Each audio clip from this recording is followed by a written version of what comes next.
ঈদে যেমন দেখা যায় যে লেট নাইটও শিডিউল দেই। কারণ আমার আর সারাদিনে কোনো শিডিউল নেই।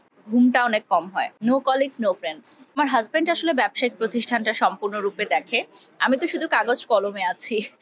আর সময় সুযোগ হলে আমিও দেখি প্রমোশনাল সাইড, মার্কেটিং সাইড কিভাবে মার্কেটিং করতে হয়। যেহেতু এখন ডিজিটাল যুগ, মার্কেটিং ছাড়া কোনো প্রমোশনই সম্ভব না। সামনে আমাদের আরো কিছু বিজনেস প্ল্যানিং আছে। আর আমি কাজ করছি হচ্ছে এই মুহূর্তে আলহাম বেনারসির একটা ব্রাইডাল ফটোশুটে। আজকে আরো কিছু কাজ আছে, যেমন এক্সিবিশন গুলো হচ্ছে, মেহেদি ফেস্ট হচ্ছে। ঈদকে ঘিরে সবার একটা মার্কেটিং টার্গেট থাকে, একটা সেল টার্গেট থাকে। সেগুলো নিয়ে অনেক ব্যস্ততম সময় যাচ্ছে। বারিশা হক খুব কমন একটা নাম এবং সবার মুখে মুখে খুব পরিচিত একটা মুখ, পরিচিত একটা নাম। এই যে সফলতার পেছনে আসলে কার অবদান সবচেয়ে বেশি বলে মনে করেন? আমি তো মনে করি আমি এখনো সফল নয়। সফলতার আসলে কোনো সিঁড়ির শেষ নেই যে কেউ বলতে পারবে যে আমি এখন সফল হয়ে গেছি। আর যদি আমি এটাই মনে করি যে আমি সফল হয়ে গেছি, তাহলে আমি মনে করবো সেদিন থেকে আমার ধ্বংস শুরু হবে। কারণ আসলে শেখার কোনো শেষ নেই। এবং আমি মনে করি যে আমি যে ইন্ডাস্ট্রিতে কাজ করছি, এটা যেহেতু একটা ডিজিটাল প্ল্যাটফর্ম, অনেক লেটেস্ট টেকনোলজি আসবে, লেটেস্ট প্রক্রিয়া আসবে প্রমোশনের। যেমন একটা কথায় বলে যে লয়ারদের এবং ডাক্তারদের কখনো লেখাপড়ার শেষ নেই। ঠিক তেমনি আমরা যারা আর্টিস্ট আছি তাদেরকে যুগের সাথে কিন্তু চেঞ্জ করতে হয়। যেমন আমি যখন আগে বিভিন্ন চ্যানেলে অ্যাঙ্করিং করতাম, তখন এক ধরনের ক্যামেরা দেখেছি আমরা। এখন আবার রিসেন্ট চ্যানেলগুলোতে এইচডি ক্যামেরা চলে এসেছে। তো এই যে ক্যামেরার চেঞ্জেস আসছে, দেন আগে আমরা সিডি প্লেয়ারে গান শুনতাম, এখন আমরা ইউটিউবে গান শুনি বা একটা ভিডিও দেখি। তো চেঞ্জেস তো এসেছে। যেমন আগে এত বড় বড় ব্র্যান্ড, যেমন আপনি ধরেন আলহাম বেনারসির কথাই বলেন, তারা কখনো কিন্তু লাইভ প্রমোশন বা শুটের কথা কখনো ভাবেনি। কিন্তু যুগের সাথে তাল মিলিয়ে এখন সকল ব্র্যান্ডরা কিন্তু এই ধরনের প্রমোশনাল কাজ করছে। সো আমাদেরটাও কিন্তু শেখার শেষ নেই। যুগের সাথে তাল মিলে আমাদেরকেও নিত্য নতুন অনেক নিউ নিউ ওয়ে বের করতে হয়। ঈদ নিয়ে ব্যস্ততা বেশি না কম?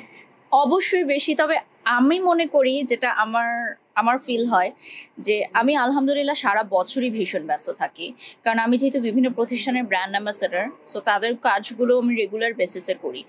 এবং সকল সেক্টরেই আসলে যেহেতু আমি কাজ করার একটা আমার সুযোগ রয়েছে, এবং আমার একটা প্রোডাকশন হাউসও আছে, তাই শুধুমাত্র ঈদকে ঘিরে যে ব্যস্ততা থাকবে এমন না। তবে হ্যাঁ, ঈদে যেমন দেখা যায় যে লেট নাইটও শিডিউল দেই। যেমন আমার আগামীকাল একটা শুট আছে, যেটা আমি শিডিউল দিয়েছি রাত্র 12টায়। কারণ আমার আর সারাদিনে কোনো শিডিউল নেই। তো বিষয়টা এরকম যে ঘুমটা অনেক কম হয়। ঈদে সবচেয়ে বেশি সময় দেওয়া হবে কি পরিবার নাকি বন্ধু বান্ধব না কলিগ? আমার কোনো বন্ধু বান্ধব নেই, এটা অনেকেই জানে। আর কলিগসদের সাথে যেহেতু সারা বছরই সময় কাটানো হয়, তাই ভ্যাকেশনগুলোতে চেষ্টা করি শুধুমাত্র ফ্যামিলির সাথে থাকতে। No colleagues, no friends. ঈদে বিশেষ কোনো কার্যক্রম আছে কিনা বা ঈদ নিজের জন্য? ঈদকে ঘিরে দেখা যায় যে যেহেতু কোরবানি ঈদ, আমি যেহেতু কোরবানি দেই, তাই একটু রান্না করা হয়। যেটা আসলে বছর জুড়ে কখনোই করার সময় হয় না, সুযোগ হয় না। আর আমার বাসায় যেহেতু রান্নার জন্য আলাদা লোক আছে, সো উনিই রান্না করেন। বাট আমি ঈদের সময় চেষ্টা করি একটা বা দুটো আইটেম করতে, মানে যেটা আমাদের কোরবানির গোশত বলা হয়, ওটা রান্না করার ট্রাই করি। একটা ভিন্ন প্রশ্ন, বিভিন্ন সেলিব্রিটিদের নামে গরুর নাম করা হচ্ছে, এই বিষয়টা আপনি কিভাবে দেখছেন? আমি দেখি নাই। এত বেশি ব্যস্ত থাকি আসলে, ফেসবুক এখন মানে স্ক্রল করা হয়, মোবাইলও আমার হাতে নেই দেখেন। মানে আমি কাজের মধ্যে মোবাইলও রাখি না এখন, কারণ এটা কনসেন্ট্রেশন নষ্ট হয় আমি মনে করি। গরুর হাটে গিয়েছেন কখনো বা যাওয়ার ইচ্ছে আছে? না, কখনো যাইওনি, যাওয়ার ইচ্ছেও নেই। তবে হ্যাঁ, কিছু প্রমোশনাল কাজ এসেছিল এগ্রো ফার্ম গুলোর। তো সেগুলো করা হয়নি, বাজেটে মিলেনি। কারণ এগ্রো ফার্ম গুলোতে আসলে যদি খুব বেশি হাই বাজেট দেয়, তখনই আসলে প্রমোশনাল কাজে যাব ভেবেছি। বিশেষ কোনো মেসেজ কোনো আপনার ভক্তদের জন্য কিংবা সবার জন্য? এটুকুই মেসেজ থাকবে যে আমরা ফেসবুকে অনেক বেশি নেগেটিভ এখন দেখি। সবকিছুতে নেগেটিভিটি। আমরা সবকিছুতে ভুল ধরতে চাই, সবকিছুতে নেগেটিভ কথা বলতে চাই। কিন্তু কখনো ভাবি না যে আমার অবস্থানটা কোথায়? আমি যে আরেকজনকে নিয়ে কথা বলছি, আমি কে? যদি আপনি আপনার পরিচয়টা খুঁজে পান, তাহলে দেখবেন আপনার নিজেরও ভালো লাগবে, মন সুস্থ থাকবে, শরীর সুস্থ থাকবে। তখন আপনার এরকম টক্সিক কোনো কিছু ভালোও লাগবে না।